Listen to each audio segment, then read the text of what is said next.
آقا سلام، وقتتون بخیر. اولین تمرین میشه گفت رسمی داماش توی ورزشگاه عضدی رشت. چه حسی دارید که بعد از حدود 7 سال دوباره تیم برگشته اینجا، شما اومدید و دارید تمرین تیم رو تماشا میکنید؟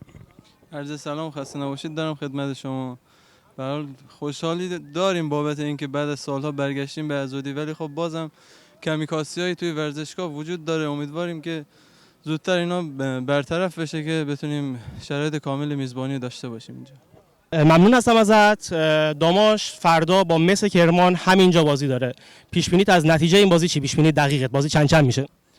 والا تیم تازه جمع و جور شده، امیدوارم که بتونیم 3 امتیاز بازی رو بگیریم. بازی سختیه، کرمان هم تیم خوبی داره، ولی خب تیم ما هم تازه جمع و جور شده، والا زمان احتیاج داره که تا با هماهنگی کامل برسه. ولی خب ما به آقای فراهانی اعتقاد کامل داریم، میدونیم که تیم حتما درست میکنه. انشالله که فردا هم بتونیم 3 امتیاز رو بگیریم که از اول با قدرت شروع کنیم.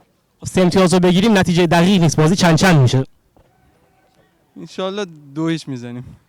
از این بابت که خوشحالم که بعد 7 سال اومدیم تو همون تاریخچه‌ای که استقلال رشت و پگاه گیلان و همون داماش که اومدیم تو این ورزشگاه، احساس خوشحالی داریم. ان که بعدا اولی بردمون باشه که با این ورزشگاهی که برگشتیم، ان که خوشایند باشه برای ما.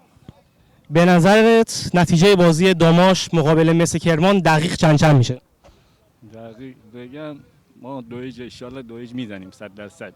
2-0 میزنیم. خیلی عالی. همه هوادارا مثل اینکه فکر میکنن بازی قراره که 2-0 بشه. به من بفرما که از وضعیت ورزشگاه و وضعیت کلی اینجا بعد از بازسازی آیا رضایت داری یا فکر میکنی که نه باید اتفاقات بهتری میافتاد؟ از وضعیت ورزشگاه که راضی نیستیم که خودتون الان تو دوربین هم نشون بدین.